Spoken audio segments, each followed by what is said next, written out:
The seagulls follow trawler.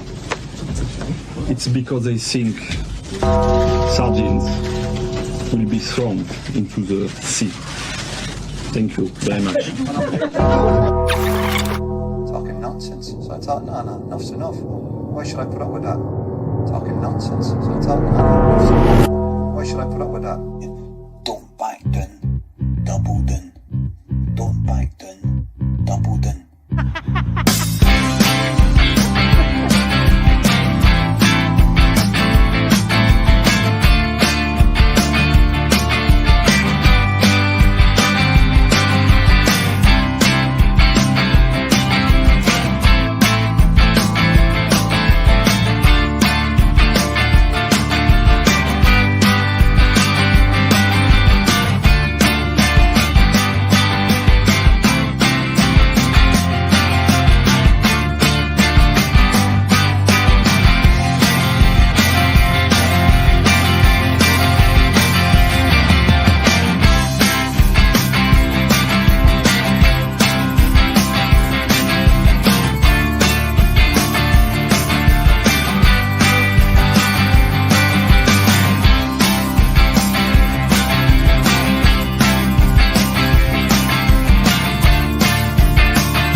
Yes, here we go. Shh, it's a lock-in. Don't tell anyone, but we've opened up the bus after hours. I used to do plenty of that back in the day, as I'm sure you guys can imagine. I used to master opening the pub doors with the keys just completely silently. I used to master the art of switching off that burglar alarm within 6 seconds before it went tonto. Great fun. Good evening, everyone. Welcome to a wee Boise Bus lock-in. It's a big day tomorrow, guys. It's the first Glasgow derby. Don't say that word, old fun. You need to say that quieter than you can this lock-in. But it is going to be a huge match, our biggest game of the season so far, and it kicks off at midday. So what I've decided to do, right, I was going to do a pre-match pish, I was going to call it, right? Original name. I was going to do it in the morning, and then I thought to myself, what's the chances or the odds of me sleeping through that supposed show and no bothering my arse? So I thought, why not strike while the iron's hot and just dive on now after Phil McGinley, Liam Collo and Connor Carr's masterclass of a nostalgia show. So tonight on the lock-in show, I've got Phil McGinley back. I've got Liam Greenlaw in Canada back. He's loving life. He's never done pods at a more convenient time in his life. I've also got Liam Collo and Scott Cameron joined us. As you do a wee mini preview, we'll not be on all night. Don't worry. It'll be half an hour tops, and then it will be bedtime. I'm just that excited, lads. Let's be honest. I think we all go into this. I'll start with you, Liam Collo. Greenlaw. No, Liam Collo, I'm going to start with you. I've never been this confident going into an old firm. I think that's where the excitement comes from, mate. I'm still never confident. I've not been this confident since Rogers' era. Get him off. Oh. I don't normally predict these games, to be fair. Are you sure? I'll predict it privately, but I don't predict it out public. Out in public, are you feeling confident or no? I wouldn't say it to I would say it to you, but I wouldn't say it to like your Rangers pal around the corner sort of thing. Don't talk. Right, I'm asking you the question. Are you feeling confident or no? We'll win it. You'll win it. Oh, I like that. Scott, we'll go to the clock, mate. Are you feeling confident, son? 100%, 3-1. Oof, I love it, straight in there. That was properly done. Liam Greenlaw, I'll come to you now. I've got your surname right, yeah? Aye. 4-0. 4-0. 4 or 5-0. I'm going for 4 it. or 5-0. Very confident. Very confident. Our team's looking good, and they're all over the place right now. Liam, I agree with you. I think it's going to be a big win. Phil, are you feeling in that? Are you in the confident bus tonight as well? I'm indeed. The famous last words, but I've put my predictor of 4-1 to Celtic. So yeah, fingers crossed it all comes to fruition tomorrow. Because I'm confident the way we've started the season, the momentum that we've got, it would all be for nothing if we go out there tomorrow and just completely shit the bed essentially and just make a mess of it. We've got to keep that momentum going, mate. It's crucial. You're spot on, mate. I'm feeling confident, but what we're going to do tonight is we're going to have a wee typical sort of debate. I'm not going to kid on we've reinvented the format or the wheel for a pre-match show. We're going to talk about certain positions, though, guys, where who starts, who doesn't, where the key battle is going to be and all that shite, you know what I mean? And we'll do it in a better way than James McFadden and Chris Boyd will tomorrow, put it that way. Interestingly enough, obviously midweek, we got a big win. Another big win, another 4 goals scored. It almost felt like that's like a 1-0 to this Ange team, and we've been 4-1 away now. Times have changed, guys. We've got high expectations. And what we'd have to say as well, with the 9 changes, it leaves more, I think, good debatable questions about the starting lineup going into tomorrow. Many feel that the 9 changes mean it'll be 9 changes reverted again for tomorrow because that's why they were made in the first place. I'm not so sure with some of them, though. I think it's interesting talking points all over that Celtic team, and I think it does give you real sort of insight as to how strengthened it is from this time last year. We played, I think it was the 31st of August, we played at Ibrox last season, guys, right? We lost 1-0, but I know Kyogo had a couple of chances, and I think Edouard missed a sitter in the first half, but to be honest, the performance was laboured. It was pretty poor. And then the performance in the post-match show I did that night was even worse when some walloper decided to join in from the attic, I think. He appeared. Was that one? Oh, wow. And we became a meme for Gio Van Souness and various other Rangers accounts for weeks to come. Thank God we've got none of that to worry about tomorrow. But Celtics came a hell of a long way. I'll start with you, Phil, because it makes the clock go easier to go round. I've came a long way since then. And from Ange having the actual doubt to put Kyogo wide left, let's start with him, because there is no doubt in my mind, despite the fact we all love chaos, despite the fact chaos doesn't not score, despite the fact when chaos starts against Rangers, we win. When chaos doesn't start against Rangers, we don't.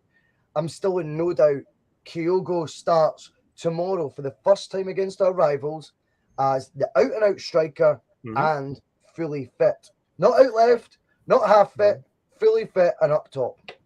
Yeah, it's nailed on. The Kyogo starts for me as well, and I agree with what you're saying about Giakoumakis. And yeah, we all love him on the bus, but he's a good weapon to bring on later in the game, definitely. But no, for me, I'm exactly same as you, mate. The way Kyogo started the season, he's definitely going to be playing through the middle, and I think Rangers' few centre back problems. It seems. Lander's still injured. I think that boy Davis is injured. Ryan Jack started at centre-back through the week for them. Was that them preparing Ryan Jack to play there? That boy James Sands doesn't look up too much. So maybe Kyogo running at a weakened centre-back pairing could be what Ange's think. But I think it's a nail-on that Kyogo plays tomorrow. No doubt about it. Liam, how exciting is it to think, and this is Liam Collo I'm coming to, we're going round the clock here. Liam Collo, how excited are you, though, to see Kyogo now playing in what I don't always think was necessarily his preferred position, this number 9 role. I don't think he'd always played there before he came to us, but now undeniably it is his absolute number 1 position for Celtic. Playing up top, he looked electric against Dundee United. We could afford to give him the midweek game off, yet he was still jumping about, giving it all that in his jacket more than any other player at the end. His enthusiasm is infectious. His work rate is second to none. His qualities, I don't think Rangers have felt just yet. Could tomorrow be the day Kyogo comes of age and those Larson comparisons that we've seen many of last weekend just ramp up a wee bit more? I would definitely say so. So I've put Kyogo on for 4 goals. just the four. You're telling me be a bit more. He says he would never publicly back Celtic to win, but he'll publicly back Kyogo to score 4 goals tomorrow. Aye. That's going to be one hell of a draw tomorrow, Liam. 6-all, Sam, is that what you're saying?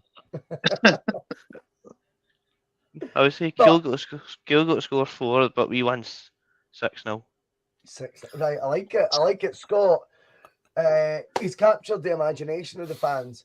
What we were talking about last week, have the Waynes got their new hero?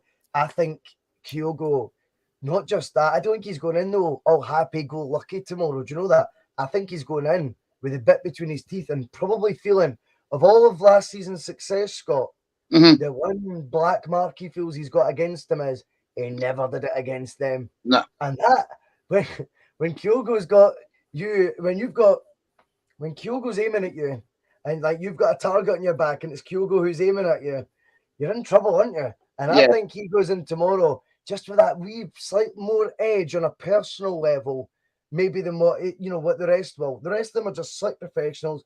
They're under Angie's guidance, and of course Kyogo is as well.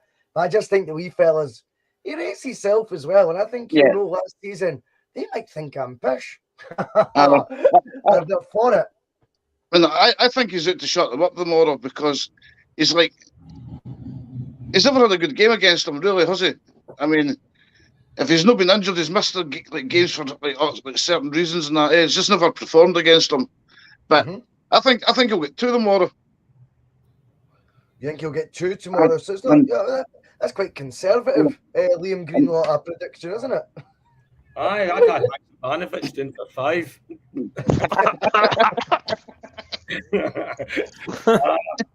I think he's going to give them nightmares tomorrow. I really do. I think playing off the shoulder, they're not going to know where he is, and I think they're going to resort to all sorts of tactics to try and slow him down. And and I'm hoping that just makes the whole team come together. And tomorrow it's so set up for. I'm so glad we're playing at home first. I think we've grown to really like this team in really short time, and there's new players coming in are looking good, and they've got a good feeling about them and all that. And so it's a good time for them to show us, we're on this together and get it. So I see it as being like a really big game for the players tomorrow, and I think they'll be up for it. I think we're going to run amok. I really think we'll dominate them. Don't care what the scores, but I want them dominated. They want to come off the park knowing that they've been outfought, outplayed, outsmarted. We've done it with swagger, humour. Everybody's just ride the piss out of them. I love it. Phil, the perfect storm is a brew, though, because what you always want when you go into these fixtures, me and you had a great chat on the phone last night. Ooh, friends. But like, friends. I've frozen. Aye. What we were saying though, Phil, was see going into these big fixtures, you want it to be good vibes, right? And I know the old saying is you want the newspapers to be giving good headlines. I appreciate it's not about newspapers so much now, but the meaning behind that is still the same. You want to go in there being the good news club, and you want the other ones to go into these fixtures under a bit of a cloud. Now, Celtic won 9-0, the record away win last week. That was a good news story. Since then, we've added 2 internationals to our lineup, a 23-year-old and a 26-year-old, Danish and a Montenegrin international. All right.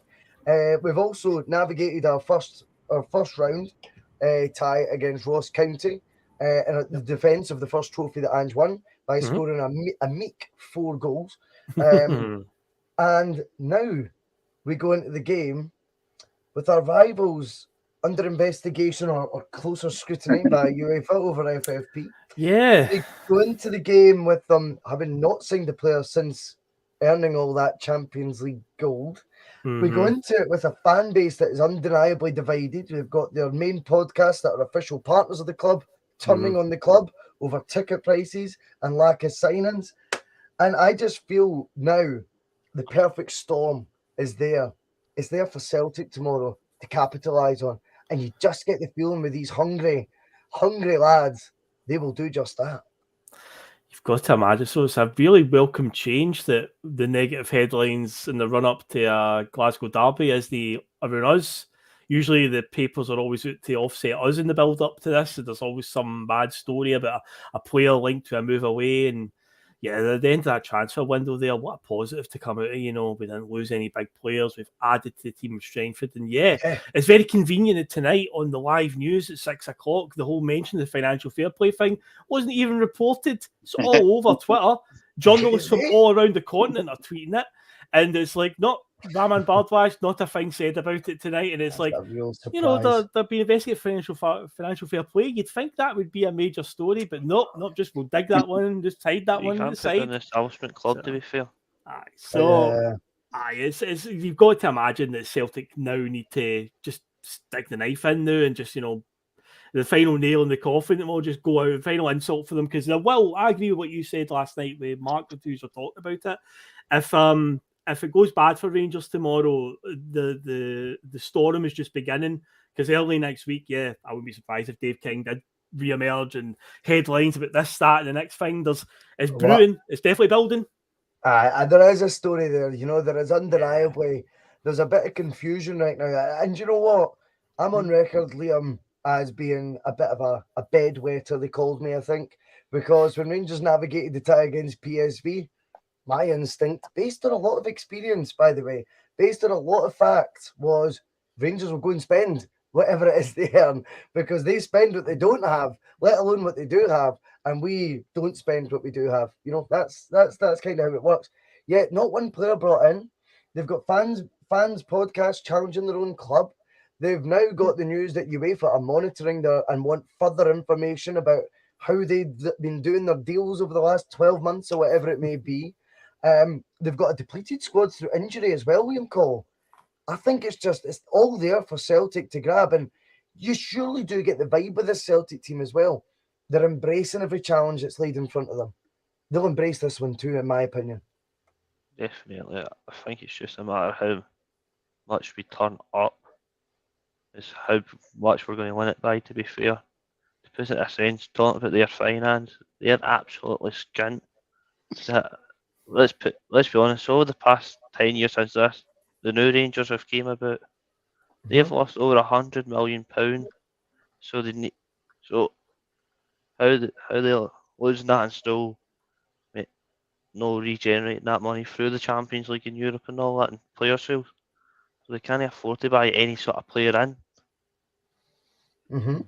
Well, it's interesting because I think, Scott, that this team had to strengthen if they wanted to compete with Celtic. Celtic's brought in, what is it?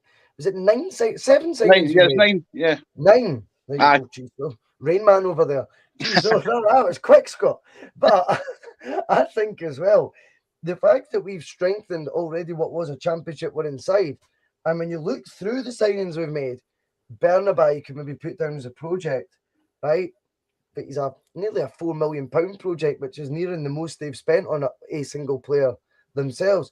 The rest of the guys you've brought in are in there to compete, undeniably. Apart from Aaron Moy, I think he'll do well for his wee 20-minute cameos and get told he's the new Pirlo. But I think when you look at the players we brought in, undeniably, Celtic's in a far stronger position than they were last season. Could we say that about the opposition tomorrow? I think when you look at their departures, Bassey had an amazing second half of last season. Undeniably, was a huge part of the European run. Fair dues. Aribo scored in that said European final. He's gone. Obviously, they'd lost Nathan Patterson in the January. Is there another one that left? And Morelos, sorry, he may as well have left because he's eating all the pies. It's quite simple. He's nowhere near fit enough to start that game tomorrow. And see, to be fair, his goal record against Celtic's pretty poor, but I still think he's a weapon for them at times when he's all fit and firing. However, his conditioning is so far off it that he's going to be posting missing tomorrow. They're depleted from where they were. You look at the optics of who they've brought in as well, Scott. Yeah. Tom Lawrence is missing. Yeah. The Turkish left back apparently hasn't set the header on light, and it'll be back to Barisic, who we've had a bit of fun with before. The only one that's kind of been the success story is Kolach, and we will need to keep an eye on him. But I don't think his movement or his craft is going to be the fear. He's an FTF a wee bit. He's a first-time finisher. That's the only thing we need to worry. Don't let any loose balls get in and around him because he knows where the goal is. Fair play. But other than that, they've not exactly reinforced that team, Scott, with anyone No. that should be giving us the fear. I mean, the only Cholak could have scored against them for a start. You know what I mean? I think other Rangers fans are saying that. What's the German boy that signed us? Thielemann. Tillman, yeah, sorry, yeah, I think he's been good. They're trying to say he's the best player in the country. No. I'm telling you. Our transfer window has definitely been better. Like, I mean, fucking Ben Davis, really, the guy's not even fit. Yep. Come on, I mean. So that's what I'm trying to say. I mean, the Rangers that we face tomorrow, Scott, they're not as good as the Rangers we faced last season. No, definitely not. Just set Hacksaw on them. Well, Hacksaw is someone that I really like the cut of his jib, and I know you like terms like that, Liam Greenlaw over in Canada. You probably miss terms like that when you're over there, but the cut of his jib I did like, and I think an interesting bet would be if you could bet Hacksaw to score the last goal of the game. I'm not saying it'd be the winner. I'm not saying it'll be the 13th goal. That's a joke. But I think Hacksaw to come on and have that cameo role. I think we've got players that can run them ragged. Liam Greenlaw. That's what I generally think. If we play with the intensity that we've shown that we can this season, and we let the front three do the talking, we're asking more questions than what many teams will have answers for. Here's the conundrum for me when we look at the front three, and I want your take on this. I think Kyogo, we've agreed, plays up top. Not because we don't love chaos. We just think that decision's made. Jota has to start because he's in unbelievable form. Is it Maeda or Abada, Liam?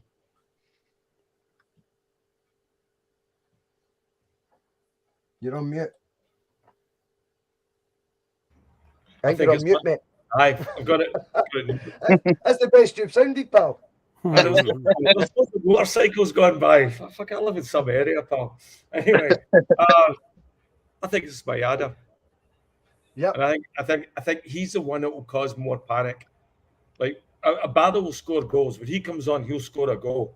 But I think Maeda being on and then that sort of press, and they've never had that press, and Kyogo and a non-formed Jota on the same team at that time. That is going to panic them. And then when we're overlapping with our mids and all that, Hatate coming in the game, he spooked them already. So I think if we come out the same way we did against Dundee, we will have the same. I don't think they'll be able to stop us either. So I think it's all about how confident is that going to come out in the first 5-10 minutes, because we'll know right then if we are going to batter them or no. I think you'll know in the first 10. Right? Do you know what though? I was with you till a week ago. Now I think it's Abada. And I get it. I mean, honestly, see, all summer we spoke about Maeda. I kept saying about Angie's profile of player. Maeda's the definition of what he wants, and he is. But Maeda started midweek, and I don't know. I've just got this feeling it's going to be Abada. I think Abada, for me, has got better. Oh, honestly, even in the roles, the minutes he's played this season, I think he looks better than he did last year. And he's obviously Scotland's current Young Player of the Year. I think he brings more of a direct threat. And here's the flip, to flip your point about, bring on Abada. But I tell you what, see when they're tiring, bring on Maeda.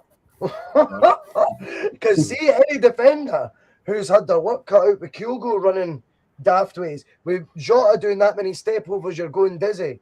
With Abada cutting in left, going outside, doing cutbacks, or having a ping on goal shot, shooting on sight. See when you then bring on Maeda to just run at you, just run. Every time you get the ball, he's there. You could feel his breath in the back of your neck. I think that's even worse than bringing on Abada, Liam. Do you get where I'm coming from? Aye, but it just shows you what Andrew's built. We've got 1-2 punches now. We're not trying to punch a team down. Now we've got a punch, and it's like finding out you've been fighting a guy and he's been battering, he was left-handed, and then he just tells you he's right-handed. And it's like, oh no, I think Maeda, you're right. He will have that sort of presence coming on because they all know his reputation. They all know he's fast, and if they're tiring and they see that coming, that could be so disheartening. But everybody we have coming on now has an opportunity to make an imprint in the game. You Yeah, know? absolutely right. Uh, Billy Boy 32 comes in, Phil. Mhm. He says no one's mentioned Haksabanovic. He's obviously not familiar with the term hacksaw that we call him because I literally just said, mate, that I could see him put a bet on him scoring the last goal of the game. I'm not saying it'll be a winner, but I think there's a good bet to be had there, Phil. But Liam Greenlaw is spot on in what he says, Phil. The options that we've got now, styles make fights. Okay? Styles make fights. I look at Celtic right now as a swaggering, entertaining, purpose-built footballing side, right? The Celtic way is what we're watching right now. And that sounds cheesy, but it's so true. I think we're against a Rangers team that the only chance of getting the result they want, which is a draw, by the way. But let's just say they could, if they were to win it, the only way they can win is the Rangers way. And the Rangers way is the reason our greatest player of all time is Jinky Johnson, voted for by the fans, and Henrik's in the top three, whatever, is because these guys play football. They play with the ball. They make it football entertaining, and it's amazing. Their greatest ever Ranger is John Gregg. John Gregg. And I think that Different Rangers. it's very poignant. Yeah, well, we can get into that. But I feel that could be the epitome of tomorrow. I think very much they're going to need to rely on their staunch John Greggness and hope that it comes down to winning your battles, blood, thunder, guts, all that stuff. And I think Celtic's way of winning is 1-2s, silky skills, cutbacks, curlers, and just doing everything that we love to watch. That's Rangers puncher's chance. Styles make fights, and it is two different styles, Phil.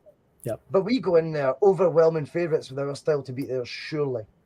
Well, it's interesting you said that because for last week on Nostalgia, I was doing the 95-96 season. I brought up the Celtic way, that ethos, that mantra. And during that, I mentioned for as long as I've followed Celtic, Rangers' mantra has always been by any means necessary. The guy they are going to rely on so much more, it isn't the John Greggness, it's the John Lundstromness. That's the guy that they are going to hope that is the key, because obviously we blew them away in February, beat them 3-0. They didn't get a fucking look in that night. I think it was Ryan Jack came on in the second half. Remember, they won the second half because Ryan Jack had a shot that hit the bar. Remember that whole thing? Yeah, But it was Aribo played, Kamara played. I don't think Lundstrom played that game, but basically when they think they won a watch with that semi-final where he was allowed to kick us all over the place, and that's suddenly right. Now that they found something that got them success, they will keep doing that. They'll go to the well again and again and again. So tomorrow, that's going to be the biggest battle for Celtic. Take him out the game somehow, and now I know we've just signed a 6'4" defensive midfielder. He won't get a start tomorrow. Ange's mentality will not be fight fire with fire. He'll be relying on the boys basically being too quick for John Lundstrom. Pass it around him. Aye, pass around him. That'll be it. 1-2 passes around him. That'll be the key tomorrow. That'll be the biggest battle, and that is their biggest chance tomorrow. They've got to hope that he keeps our midfield in check. But it's one man up against three. Let me tell you one thing, though, Phil, about that battle, which is very interesting. See, when you actually start looking at the context of that battle, that he apparently won at Hampden Park that day, and I appreciate they got the result. We didn't, and they deserved the result, to be fair. But that was a Celtic team. I think some of those guys, like your Hatatis, for example, etc., running a wee bit on fumes. Yeah. This is not that version of Celtic he's about to come up against.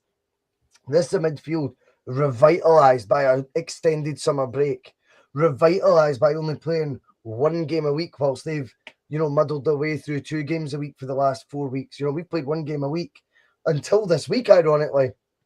I think also there's a swagger about us now. The confidence is there. And I also think, Phil, they're all too well aware, like we are, of what, John Lundstrom did at Hampden that day. And I think there'll be a wee bit, we say Kyogo might have a point to prove against them.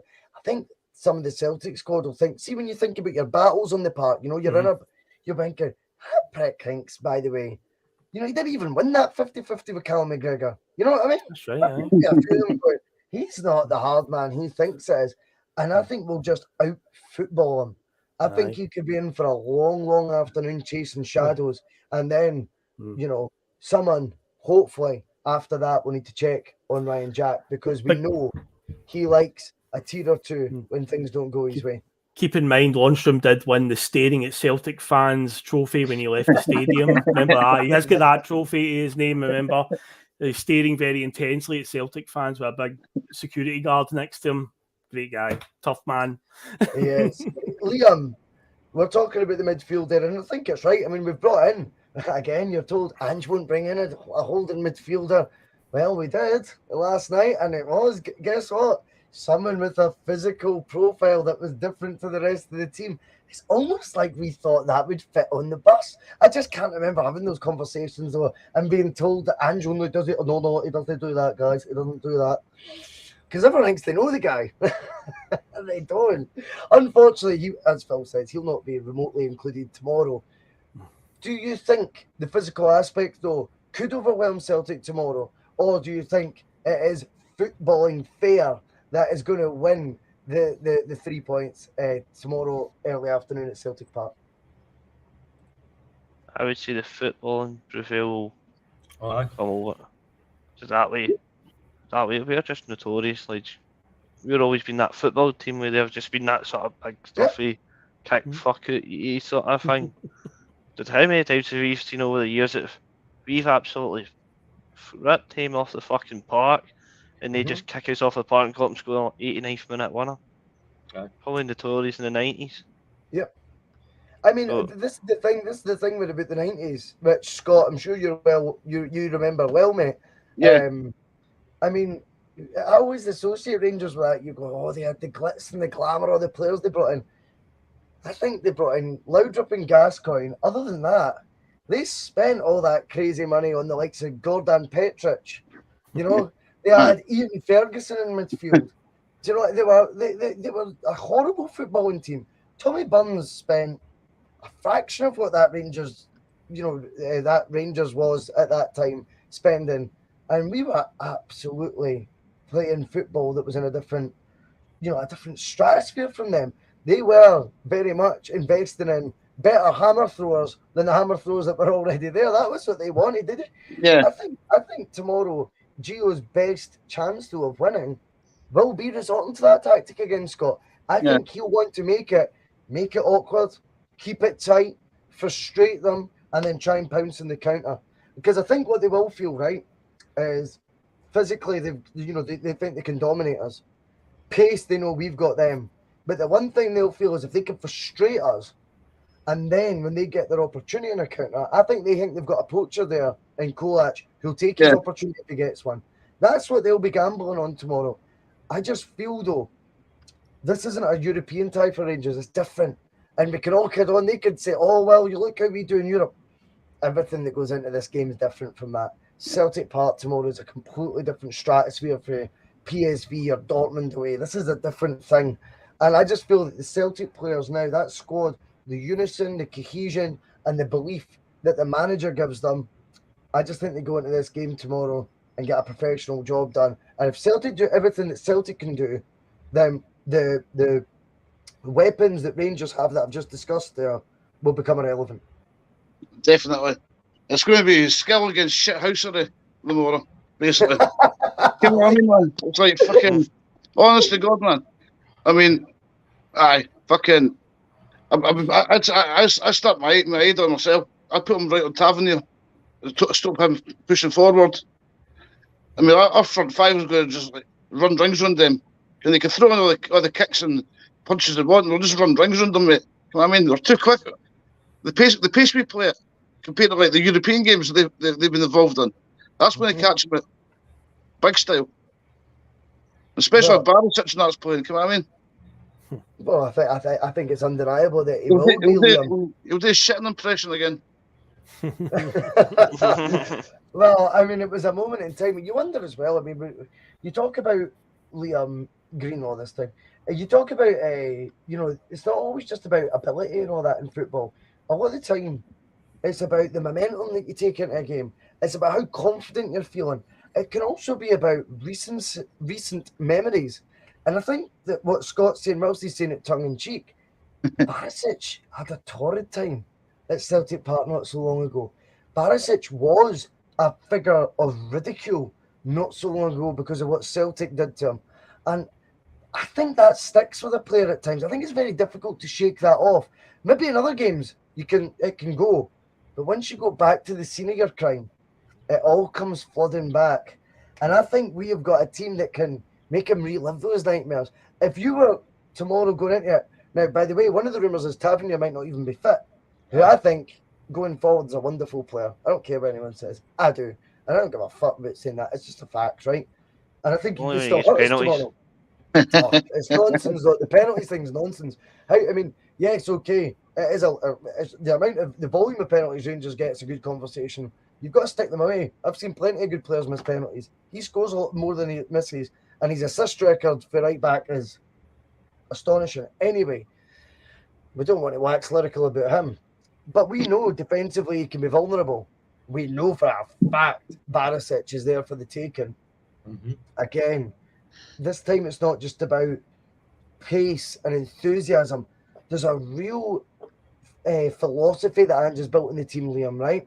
And I'll tell you what the key thing is that Rangers need to try and stop. And I'm not trying to give them help here. This is what you need to try and stop, and I'm not quite sure if they can. But whether it be the inverted fullback or whether it be one of the wingers in an inverted position playing it to the overlapping fullback, it's the pass that goes through to the player who's then going to do the cutback. Do you know that? You know the Abada one that cut out about 14 Dundee United players? Well, they got 11 in the park. Cut out about 14 of the management team. That pass was unbelievable. See if you actually look at how many goals used that pass that day. Jota did one that was delicious and it had a wee bit of backspin on it. I think it was Maeda that cut that one. Aaron Moy did a lofted one.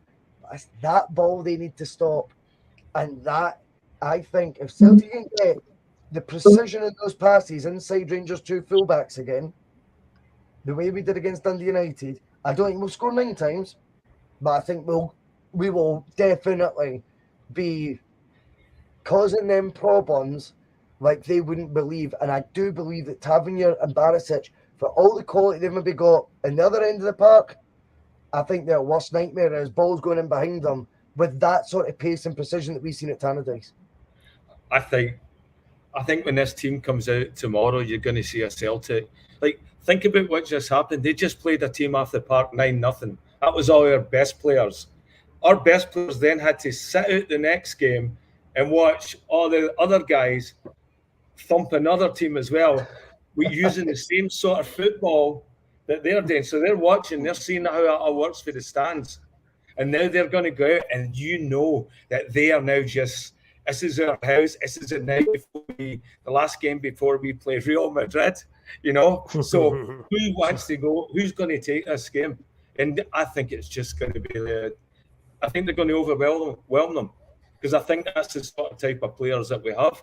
And I don't think they're going to fear Rangers. Just like it will give them the confidence so they don't feel Real Madrid, you know? Yeah, and you know what? We're going into this game, Phil, full of optimism, full of confidence. But also we've got to have, whilst you've got to be focused, obviously, the game in hand. Liam's right. We play the champions of Europe in a matter of days as well.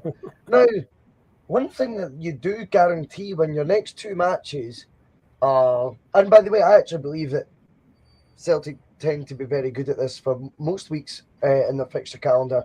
But however, it's an extra special time when it's your biggest rivals at home. First derby of the season, a chance to go 5 points clear, and then the champions of Europe only a matter of 4 or 5 days later. These guys must have a spring in their step like you wouldn't believe, but not just that.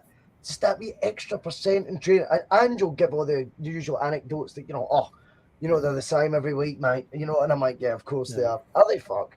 Right? Everyone just rises that wee bit more when it's a week like this. Celtic going in with their tails up, that wee bit extra determination, a place against Real Madrid in the starting lineup at stake. Yep. And obviously, the task in hand whets the appetite anyway. There's so much motivation for this team right now as well. That's what I love. It's great to gloat about, it doesn't look all great over their side. And we've discussed that.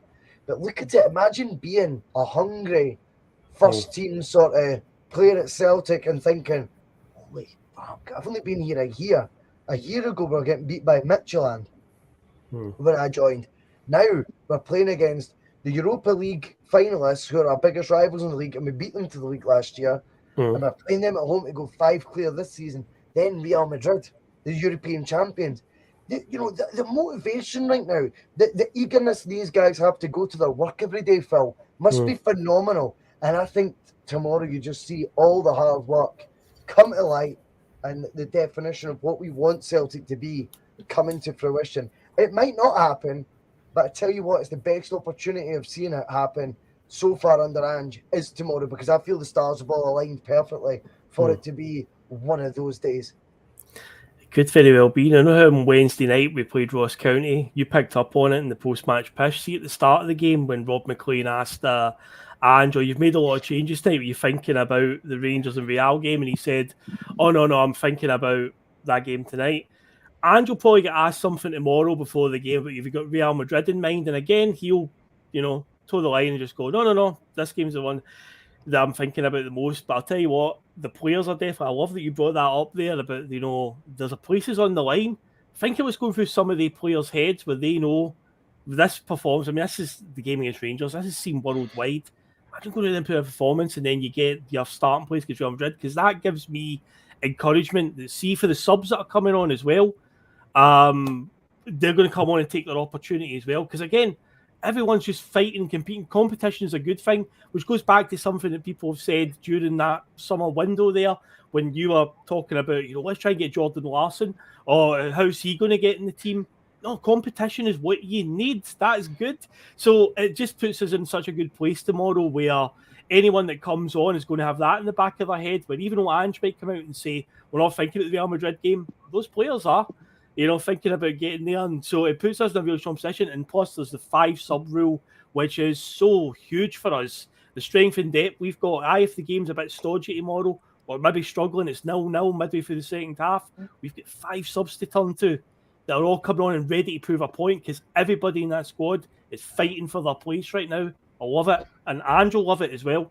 It's a good headache to have all over the park. It really is. Yeah, Liam Colo. Phil talks about the 5-sub rule. Never have you seen it so much being so crucial and so obvious how important it is not to have a good first 11, but to have a strong squad. And, when it's one player out, the guy who comes in, you've just got no airs or graces about that happening. We've got that all over the park right now, all over the park. You look at Cameron Carter-Vickers might be nailed on centre-back, but let's be honest, we're tossing a coin whether it's Jens or Starfelt, in my opinion. I don't think there's going to be anyone panicking if whichever one it is that partners him. At right back, if Juranovic was to report ill tomorrow morning and it's Ralston that comes in, I think some folk will actually be happier.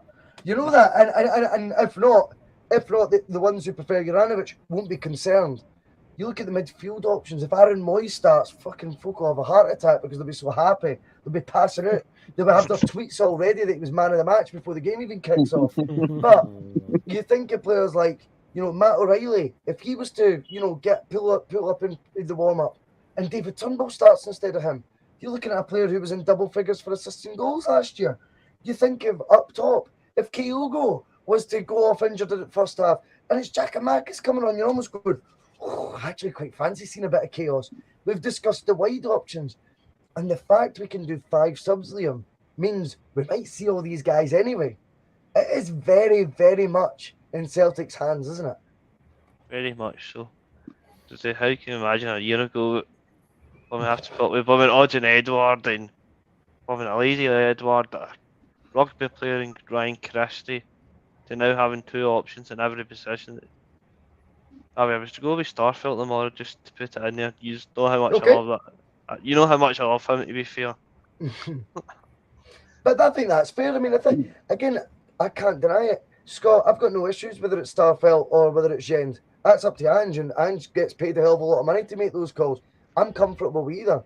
But what I'm saying is the competition all over the park, as Phil alludes to, doesn't necessarily mean someone's missing out when you've got the option to have 5 subs. That could hurt Rangers as well. Definitely. I mean, when was the last time we had a squad that's strong? Off the top of your head? I mean, I'm loath to. I think it's a strange one. I think right now the squad's not achieved anything as of yet, as opposed, other than winning the league title last year.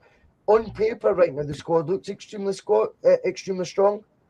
However, proof's always in the pudding. I think the judgment on that will be made depending on what our successes and how our pathway goes this season, as opposed to judging it right now after just 5-6 games. I take your point though. The optics of the squad looks very, very good. Yeah, I mean, personally, I start with Jens tomorrow. I think he's better passing out than the Starfish is. Starfish. but Starfish was stronger in the tackle, though. You know what I mean? Yeah. Well, you know what I mean? So I know what you're saying, but like you said, you wouldn't put you up when they're doing either way with it. I mean, like I said, it's a squad. He's built a squad, not a team. Absolutely agree with that. Liam Greenlaw, 5 subs. Imagine 5 subs coming on. Ange likes doing like a triple sub and all that as well. We and you had a wee bit of fun earlier talking about whether it be Maida or Abada coming on. That's not even scratching the surface of the multitude of options that he's got. I mean, there's a story there to be written for one of these boys, right? And, you know, I think the one that could really write his name into the Celtic folklore, the history books, however you want to call it, Hacksaw. Oh my I'll God! tell you why. I'm going to give you the example. 6 years ago, Lee Griffiths injured. He was a 41-goal striker the year before. A 19-year-old free transfer or compensation transfer fee. Moussa Dembele is going to make his first ever start for Celtic in a Glasgow derby, it turns out, as his first start, and you're thinking, Griffiths is a big miss. Right. He scores the perfect hat-trick. It's not a problem when you've got that gallousness. And I've seen a streak from Hacksaw of that, uber confidence. I think he might be able to come on tomorrow. I think he will come on tomorrow, put it that way. I think Angela liked, as I say, the cut of his jib the same way I did. I think he'll go, oh, he's got a bit about him. He'll not be fazed by this. And I think you need players with that attitude at times. Could there be, and by the way, you don't need to go along with the Hacksaw theory. Is there any other players that you think right now could be the ones that are going to write their name into Celtic history tomorrow, Liam? Well, I agree with you. I think it's going to be Hacksaw. I'm romantic. I love the wild outcomes. I like the what if. Right? And right now, I see that in my head. That would make total sense. I looked at him coming on the park, and a lot of you boys aren't as old as me, but watch some early videos. Risto Stoichkov with Bulgaria. Oh, yeah. Stoichkov, yeah. Okay, so now we've got one up front with Chaos. And then we've got one in the midfield. And then this other big boys came in. We've brought some hardness into the team, I think. And so that might be, Ange might have different phases of his teams. Tomorrow might be us transitioning into phase 2 of this season. Then it's his team in that. And so I wouldn't be surprised. He did a lot of interviews this week with podcast media and stuff, right? And they're all really good. But he was really talking about it's like, he's like, I like to keep people surprised. I like to do the unexpected, things like that as well. And I'm wondering, and he asked him straight out, could you see yourself going with 2 up front? So here's you, Russell. You take this one away. Could you see Ange starting 2 up front tomorrow? I mean, nobody would expect it, but it makes sense. Well, I'm gonna give you that, because I think the one thing I love about Ange is everyone thinks they know him, and they absolutely don't. Everyone thinks they can tell you what an Ange player is, and I love the fact that Postecoglou told open goal, what is an Ange player like? What is an Ange? That's he basically ridiculed their own support for that, because everyone thinks they know him. Big Ange, oh, I know this about Ange. No, you don't. You know nothing about him. He's not your pal either, and he's not going to shag you, right? So just get over that. Let's just focus on the fact he is a manager who springs surprises, undeniably. Do I see him doing 2 up top? No. I would be incredibly surprised. I'd be very excited if he did. I don't see it happening, Liam, but that's not to say it wouldn't, because as you say, he is the man. He is the man for springing that surprise, not just on us, but obviously on these rivals as well. Like he says, he doesn't focus on what Rangers are doing. He says, it's not about, I think he was asked a question about Gio and have you got to grips with how he sets up, and he goes, to be honest, I don't really look at other managers. I don't get involved in that. Yeah, we know teams that we play are different, but We focus on what we can do and how we're setting up and what we're doing right. And I just think tomorrow, what he will want to do is start with a team he feels very confident in, and then utilize those 5 subs like Phil says. And that's where I think Hacksaw come into it. I think that confidence is absolutely key to have. You need to have swagger. And for all the fact James Forrest, for example, got a goal, you know,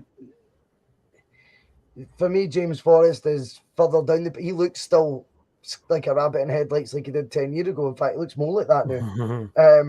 I think you need guys that are going to walk in not phased by it all. Moussa Dembele did that 6 years ago. I think Hacksaw could come off the bench and have a very, very similar streak to him. We're going to leave it there, guys, because that is 20-1. It has been brilliant fun having you all on. I'll just quickly go around the houses and we'll get a score prediction. Phil, starting with you. 4-1 to Celtic. Liam. 7-1. Scott. 3-1. 3-1. Liam Greenlaw. 5-0. 5-0. I think it'll be. I think. What did I guess, Phil, in the prediction? 4-1. 3-0. 3-0. You were. He is Rain Man. 3. Russell, I just also like to point out, even though it is 20 minutes to 1 in the morning, there are 137 people watching live. Insane. Insane. Love it, man. Love it. Do you know what? This has been the busiest lock-in I've ever had. But listen, guys, that's the police at the door, so I need you all to leave outside the fire exit, all right? So we can get out. And I still can keep my license. We will see you all tomorrow for some post-match pish. We're going to go for around 3 o'clock. We're hoping the boys that are at the game will be back by then. If not, I'll be back by then. They can jump on once they're ready anyway. But yeah, we're targeting a 3 o'clock start. If Celtic get the win, we'll do post-match pish Saturday. And then, if it is a win and we go 5 points clear, we'll be back on for a jam-packed Sunday session as well. Yes. Listen to the words of Chris Sutton. Believe. See you all tomorrow. Judgment Day approaches. Some of his comments about me deliberately trying to cause controversy. Well, I work in the media now, and you've got someone sitting there next to you who's an embarrassment to the media profession. He's an apologist. He's a charlatan.